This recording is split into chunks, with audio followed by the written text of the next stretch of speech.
বাবরি মসজিদ হুমায়ুন কবির যেটা করতে চলেছে, যে মুসলমানকে নিয়ে যে একটা বাবরি মসজিদ তৈরি করতে চলেছে, এই বাবরি মসজিদ নিয়ে কিছু উগ্রবাদী হিন্দুদের অতিরিক্ত জ্বালা জ্বলছে, অতিরিক্ত জ্বলছে। তারা বলছে আমরা এখানে রাম মন্দির তৈরি করব, তারপরে বলছে এই করবো তাই করবো। ভাই আমরা কাউকে মানা করি না কোনো কিছু করার জন্য, তোমাদের যা খুশি তোমরা তা করো, যা খুশি তাই করো।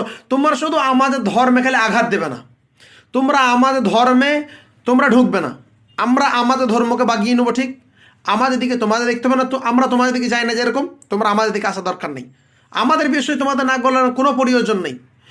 আর হুমায়ুন কবির এই ফেমাস হওয়াটা, হুমায়ুন কবির এই ফেমাস হওয়াটা অনেক মানুষের মানে পা পর্যন্ত জ্বলে গেছে, বুঝলেন। যেই মানুষ হুমায়ুন কবিরকে এতদিন খুব মহাব্বত করত, ওই মানুষগুলো হুমায়ুন কবির এত বড় একটা কাজ দেখে ওই মানুষগুলো হুমায়ুন কবিরকে আজকে ছিছি করছে। কারণ হুমায়ুন কবি মুসলমানের পক্ষে একটা কাজ করছে, হুমায়ুন কবি একটা মুসলমানদের ইবাদত গাহ তৈরি করছে, এই কারণে হুমায়ুন কবিকে তারা দেখতে পারছে না।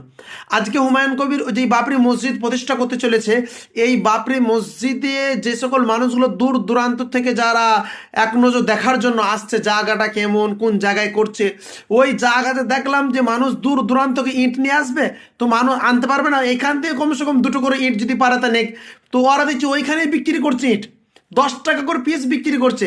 মানুষের কোনো প্রতিবাদ নাই, মানুষ কোনো হাঙ্গামা নাই, কিছু নাই, সব ইট কিনছে, দুটো করে ইট হলেও মানুষ নিয়ত করছে, দুটো ইট হলেও মসজিদে আমার আল্লাহর ঘরে লাগুক।